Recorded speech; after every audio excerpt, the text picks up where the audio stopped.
നന്ദി ഹിൽസിൽ പോകാമെന്ന് പറഞ്ഞ് യാത്ര തുടങ്ങി. സ്വകാര്യ കോളേജ് അധ്യാപികയെ കാറിനുള്ളിട്ട് ചുട്ടുകൊന്ന ശേഷം സർക്കാർ ഉദ്യോഗസ്ഥനായ കാമുകൻ ട്രെയിനിന് മുന്നിൽ ചാടി ജീവനൊടുക്കി.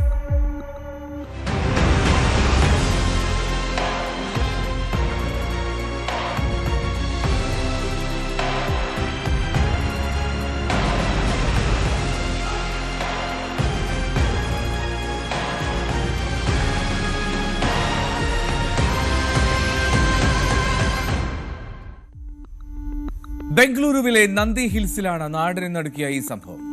ദേവനഹള്ളി താലൂക്ക് ഓഫീസിലെ ക്ലർക്ക് രാമനിജപ്പ 45 വയസ്സാണ്. ഒപ്പം സ്വകാര്യ കോളേജിലെ കന്നഡ പ്രൊഫസറായിട്ടുള്ള സരോജ 40 വയസ്സ് വരെ. ഈ രണ്ടുപേരുമാണ് മരിക്കുന്നത്. വിവാഹമോചിതനാണ് ഈ രാമനിജപ്പ. സരോജയുമായി രഹസ്യബന്ധം ഉണ്ടായിരുന്നു ഇയാൾക്ക്. അതാണ് 2 വർഷം മുമ്പ് ദേവനഹള്ളിയിലെ സ്വകാര്യ കോളേജിലെ ഗസ്റ്റ് ലെക്ചറായിരുന്ന സരോജയും റിയൽ എസ്റ്റേറ്റ് ഏജന്റ് ആയിട്ടുള്ള രാമൻജനപ്പയും സോഷ്യൽ മീഡിയ വഴിയാണ് പരിചയപ്പെടുന്നത്. പിന്നീട് കൂട്ടുകാരാവുന്നത്. ആ കൂട്ട് വളർന്നു.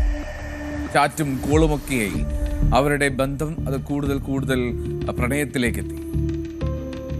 രാമൻജനപ്പയുടെ വിവാഹാഭ്യർത്ഥനകൾ ഈ സരോജം നിരന്തരം നിരസിച്ചുകൊണ്ടേയിരുന്നു. എപ്പോഴും ഇയാൾ നിർബന്ധിക്കും വിവാഹം കഴിക്കാമെന്ന്.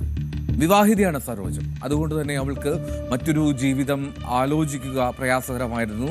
നിലവിലുള്ള കുടുംബത്തെ ഉപേക്ഷിച്ചിട്ട് പോയി. അപ്പൊ രാമനിജപ്പ ഈ വിവാഹമോചിതനായി നിൽക്കുന്ന സാഹചര്യത്തിൽ അയാൾക്കാണെങ്കിൽ ഒരു ജീവിത പങ്കാളിയെ വേണമെന്നുള്ള ആഗ്രഹം. ഈ വിവാഹ അഭ്യർത്ഥനയെ ചൊല്ലി രണ്ടുപേർക്കുമിടയിൽ വഴക്ക് അത് പതിവായിരുന്നു.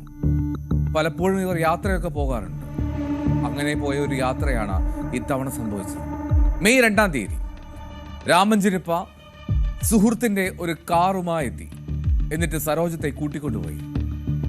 തന്റെ വീട്ടിൽ ആരെയോ ആശുപത്രിയിൽ കൊണ്ടുപോകാൻ വേണ്ടി എന്ന വ്യാജേനയാണ് അവന്റെ സുഹൃത്തിൽ നിന്ന് ആ കാർ സംഘടിപ്പിച്ചത്. അങ്ങനെയാണ് ആ കാറുമായി എത്തി സരോജയെ കൂട്ടി അയാൾ ഈ നന്ദി ഹിൽസ് ലക്ഷ്യമാക്കി പോയത്. രണ്ടുപേരും അവരുടെ ബന്ധം രഹസ്യമായി കാത്തു സൂക്ഷിച്ചിരുന്നു. അതുകൊണ്ട് തന്നെ ആ യാത്രയും വളരെ ആസ്വാദികരമായി നീങ്ങേണ്ടതുമായിരുന്നു. പക്ഷേ ഏതാണ്ട് ഉച്ച കഴിഞ്ഞു. അപ്പോൾ ഈ ദൊഡബെല്ലാപൂരിലെ വിജനമായ സ്ഥലത്തെത്തിയപ്പോൾ രണ്ടുപേരും തമ്മിൽ ആ കാറിനുള്ളിൽ വെച്ച് തർക്കമായി. മറ്റൊന്നുമല്ല കാരണം, ഈ യാത്രയിലും വിവാഹത്തെ ചൊല്ലിയാണ് വഴക്കിട്ടത്.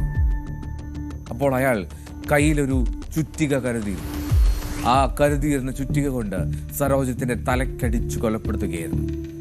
ചുറ്റിക കരുതി അയാൾ വന്നത് തന്നെ ഒരുപക്ഷെ ആസൂത്രിതമായി. ഇനിയും തന്റെ അഭ്യർത്ഥന നിരസിക്കുകയാണെങ്കിൽ തന്റെ പ്രണയിനിയെ ഇനി തീർക്കണം, തനിക്കും ഇനിയൊരു ജീവിതമില്ല എന്ന് തീരുമാനിച്ച് നിശ്ചയിച്ചുറപ്പിച്ച് വന്ന മട്ടിലാണ് എന്നാണ് കരുതേണ്ടത്. ഈ തലക്കടിച്ചു ചുറ്റിക കൊണ്ട് കൊലപാതകം ഉറപ്പുവരുത്തി. അതിനുശേഷം കാറിന്റെ പിൻസീറ്റിലേക്ക് സരോജയുടെ മൃതദേഹം കിടത്തി. എന്നിട്ട് പെട്രോൾ ഒഴിച്ചു. ആ കാറിന് തീയിട്ടു. ആ കാറ് ഇങ്ങനെ നിന്ന് കത്തുന്നത് കണ്ട് ആ പ്രദേശവാസികളാണ് പോലീസിലും ഫയർഫോഴ്സിലും ഒക്കെ വിവരം അറിയിക്കുന്നത്. ഫയർഫോഴ്സ് തീ അണച്ചു നോക്കുമ്പോൾ അതിൻ്റെ ഉള്ളിൽ കത്തിക്കരഞ്ഞ നിലയിൽ അവളുടെ മൃതദേഹം കണ്ടെത്തി. സരോജയുടെ ഈ രാമൻജനപ്പയുടെ വസ്ത്രത്തിലും തീപിടുത്തത്തിൽ പൊള്ളലേൽക്കുന്ന സാഹചര്യം ഉണ്ടായി. ഈ പൊള്ളലേറ്റ നിലയിലാണ് ഇയാൾ സംഭവ സ്ഥലത്ത് നിന്ന് ഓടി രക്ഷപ്പെട്ടതെന്നും പോലീസ് പറയും. ഈ കാറിലെ സുരക്ഷാ സംവിധാനമാണ് പോലീസിനെ ആരാണ് ഈ പ്രതി എന്നുള്ള ഒരു ധാരണയിലേക്ക് വളരെ വേഗത്തിൽ എത്തിച്ചത്. അപകടമുണ്ടായാൽ ആ കാറിന്റെ RC ഓണർക്ക് അല്ലെങ്കിൽ ഉടമയ്ക്ക് പോകുന്ന ഒരു സന്ദേശമുണ്ട്, ഓട്ടോ കൊളീഷൻ നോട്ടിഫിക്കേഷൻ. ആ സംവിധാനം ആ കാറിലുണ്ടായിരുന്നു. അങ്ങനെ ആ നോട്ടിഫിക്കേഷൻ ആ കാറിന്റെ ഉടമയ്ക്കെത്തി. അതിന്റെ ഉടമയായിട്ടുള്ള സുരേഷിന്റെ ഫോണിലേക്ക് മെസ്സേജ് വന്നു, ഇത്തരം ഒരു കൊളീഷൻ അല്ലെങ്കിൽ ഒരു ആക്സിഡന്റ് നടന്നിട്ടുണ്ട് എന്നുള്ളത്. അങ്ങനെയാണ് സുരേഷ് ഉടൻ തന്നെ ഈ രാമൻജനപ്പയെ ഫോണിൽ വിളിക്കാൻ ശ്രമിച്ചത്. പക്ഷേ ആ ഫോൺ സ്വിച്ച് ഓഫ് ആയിരുന്നു. അങ്ങനെ പോലീസിനെ സമീപിച്ചു സുരേഷ്. അങ്ങനെ പോലീസുമായി ചേർന്ന് നടത്തിയ തെരച്ചിലാണ് ഈ കത്തിക്കരിഞ്ഞ നിലയിൽ ഒരു മൃതദേഹവും ആ കാറും കണ്ടെത്തുന്നത്.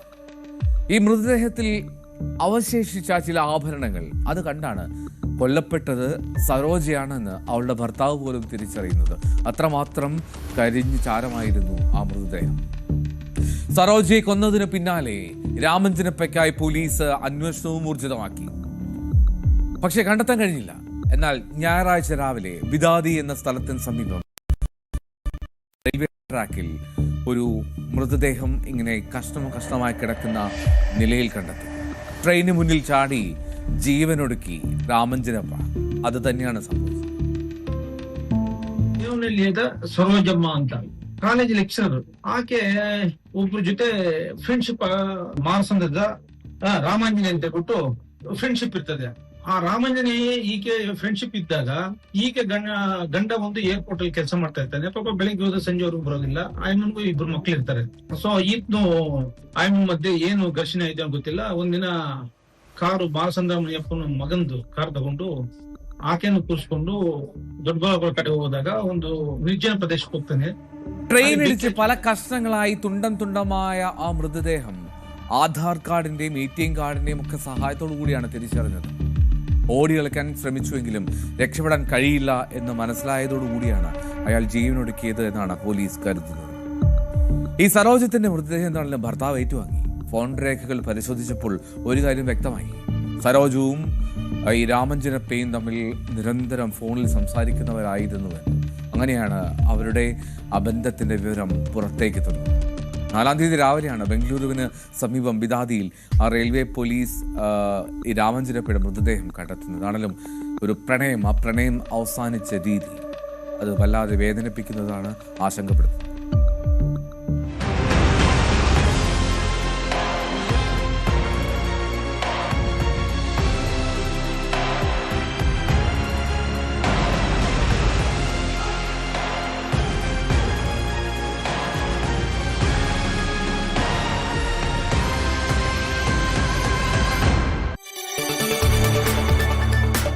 കൂടുതൽ വാർത്തകൾക്ക് news 18 Keralam YouTube channel subscribe ചെയ്യുക.